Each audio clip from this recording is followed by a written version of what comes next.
Hello everyone, welcome to study room. आज का topic है भारत पर मुस्लिम आक्रमण।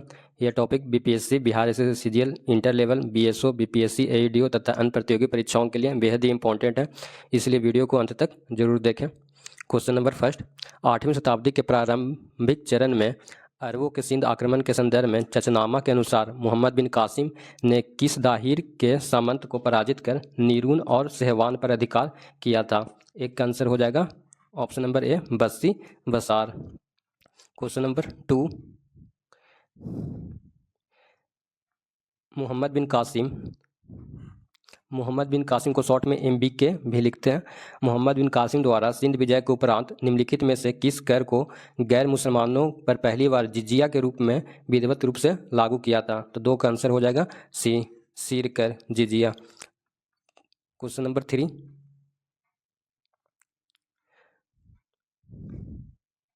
सुल्तान महमूद गजनी के भारत पर आक्रमणों का प्रमुख उद्देश्य क्या था?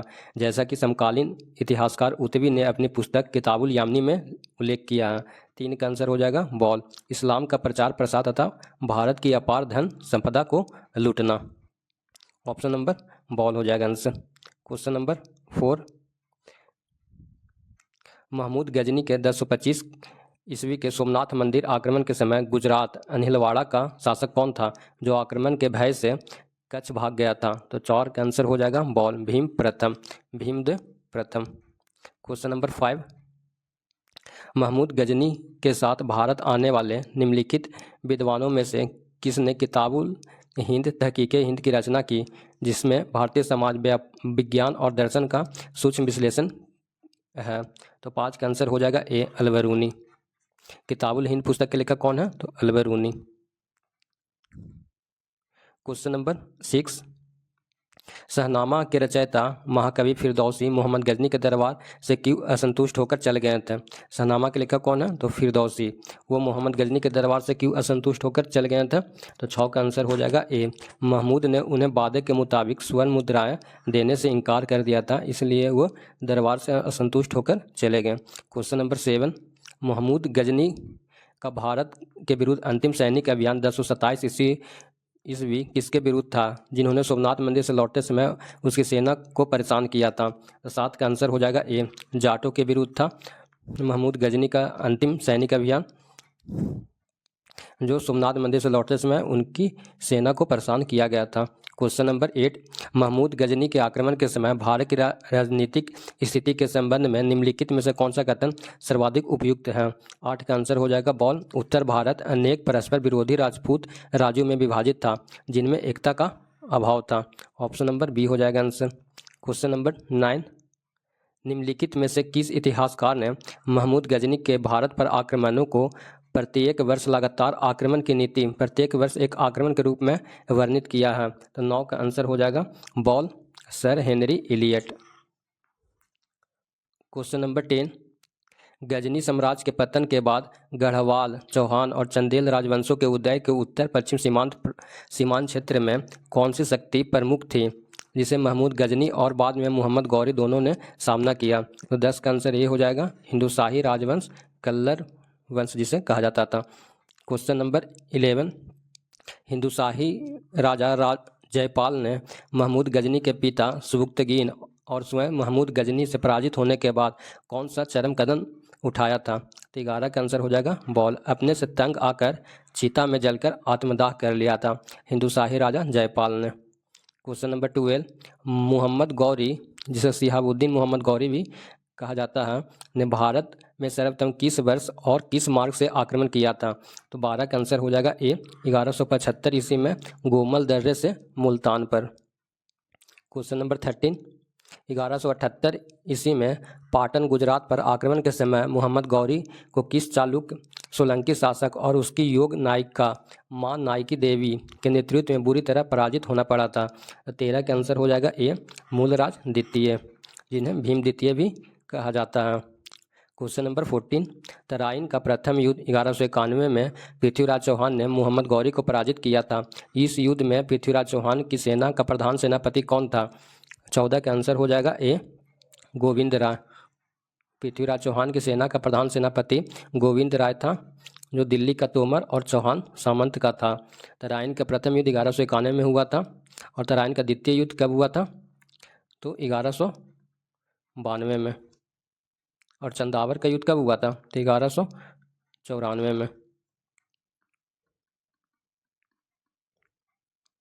क्वेश्चन नंबर 15, तराइन के द्वितीय युद्ध 1192 ईस्वी में मोहम्मद गौरी के विजय का प्रमुख सामरिक कारण निम्नलिखित में से क्या था? तो 15 का आंसर हो जाएगा ए, राजपूतों की पारंपरिक युद्ध शैली और गौरी की तीव्र घुड़सवार सेना, धनुर्धर और चाल योजना था। 15 का आंसर ए हो जाएगा।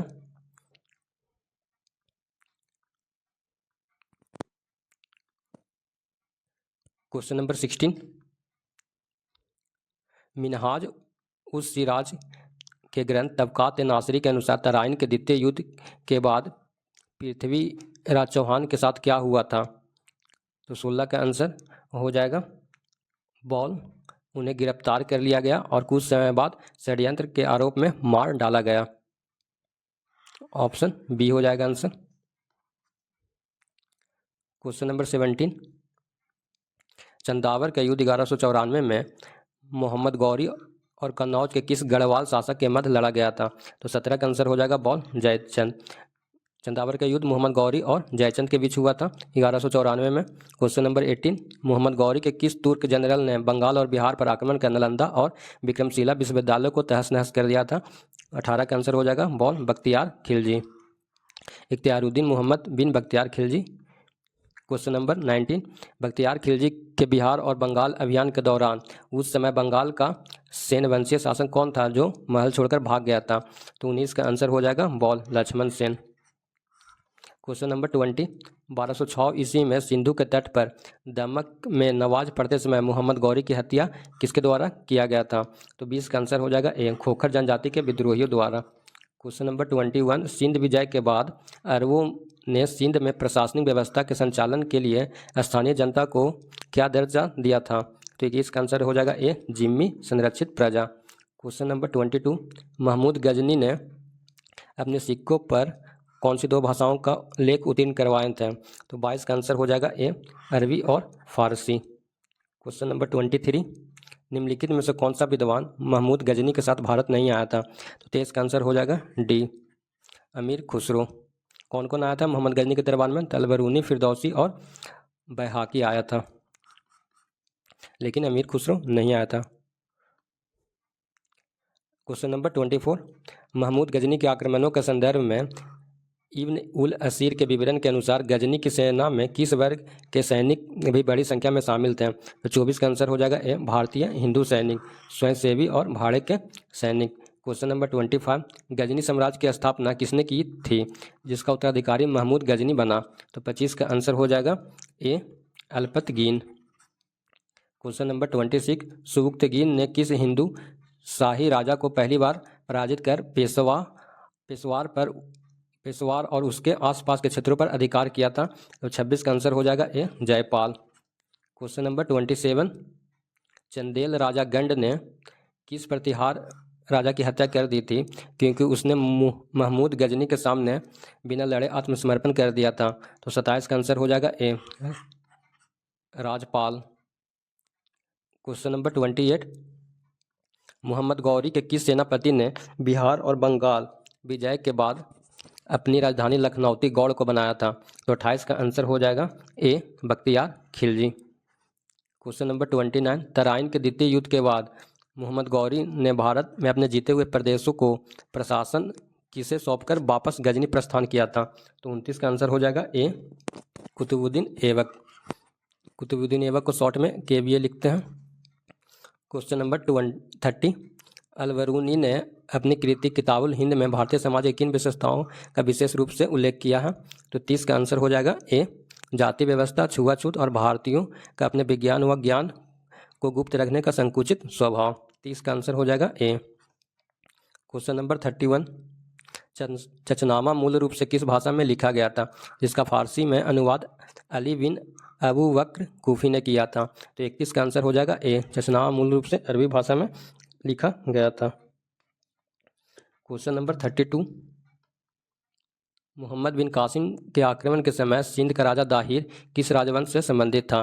तो 32 का आंसर हो जाएगा ए, ब्राह्मण राजवंश या चच राजवंश से संबंधित था राजा दाहिर। क्वेश्चन नंबर 33, निम्नलिखित में से किसने गजनी के सुल्तान महमूद को यामिन उदौला और यामिन उल मिल्लत की उपाधि प्रदान की थी? 33 का आंसर हो जाएगा ए, अब्बासी खलीफा अल कादिर बिल्ला। क्वेश्चन नंबर 34, महमूद गजनी का सबसे धनी और चर्चित आक्रमण 1025 ईस्वी में सोमनाथ मंदिर पर था। यह मंदिर किस देवता को समर्पित है? तो 34 का आंसर हो जाएगा ए, भगवान शिव।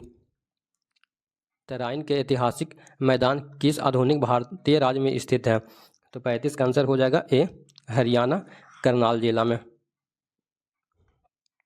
क्वेश्चन नंबर 36, मोहम्मद गौरी के सिक्कों पर निम्नलिखित में से किसका अंकन मिलता है? तो देवी लक्ष्मी की आकृति का। 36 का आंसर ए, बख्तियार खिलजी का तिब्बत अभियान 1206 ईस्वी में किसके प्रतिरोध के कारण विफल हुआ था और उसे वापस लौटना पड़ा था?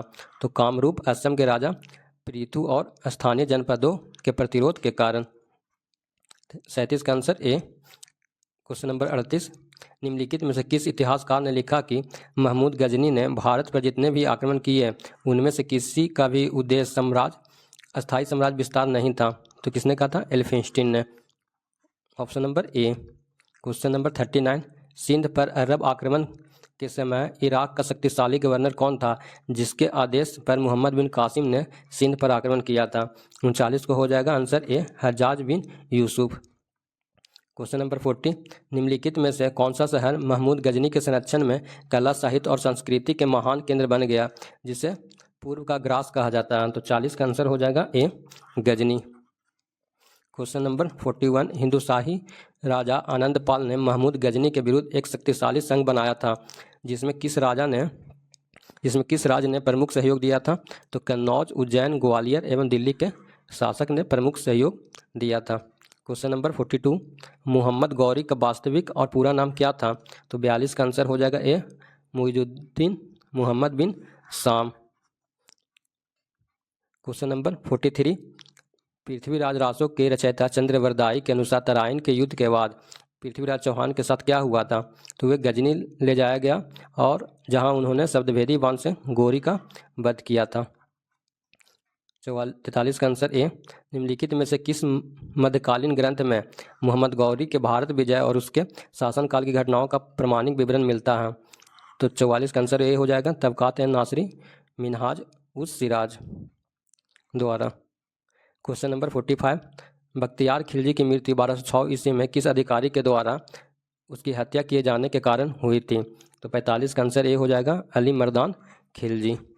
क्वेश्चन नंबर 46, अरबों द्वारा सिंध विजय का मुख्य तत्कालीन कारण क्या था? तो देवल बंदरगाह के पास अरब यात्रियों के जहाज को लूटा जाना। 46 का आंसर ए। 47, महमूद गजनी ने थानेश्वर के प्रसिद्ध चक्रस्वामी मंदिर पर किस वर्ष आक्रमण किया था? तो 1014 ईस्वी में चक्रस्वामी मंदिर पर आक्रमण किया गया था। क्वेश्चन नंबर 48, महमूद गजनी के आक्रमण के समय कश्मीर की रानी कौन थी जिसने गजनी की सेना को कश्मीर घाटी में प्रवेश करने से रोका था? तो 48 का आंसर ए हो जाएगा, रानी दिद्दा। क्वेश्चन नंबर 49, निम्नलिखित में से किस सुल्तानों ने अपने सिक्कों पर कलमा अंकित करवाया था? तो 49 का आंसर ए हो जाएगा, महमूद गजनी। क्वेश्चन नंबर 50, तराइन के द्वितीय युद्ध में हार के बाद उत्तर भारत में किस नई राजनीतिक शक्ति के उदय का मार्ग प्रशस्त हुआ था? तो 50 का आंसर हो जाएगा ए, दिल्ली सल्तनत तुर्क सम्राट। तराइन का द्वितीय युद्ध कब हुआ था? तो 1192 में। Thanks for watching this video. Hit the subscribe button and join our YouTube channel study room 183। ऐसे इन्फॉर्मेटिव वीडियो देखने के लिए चैनल को सब्सक्राइब करें और वीडियो को शेयर करें। Thank you.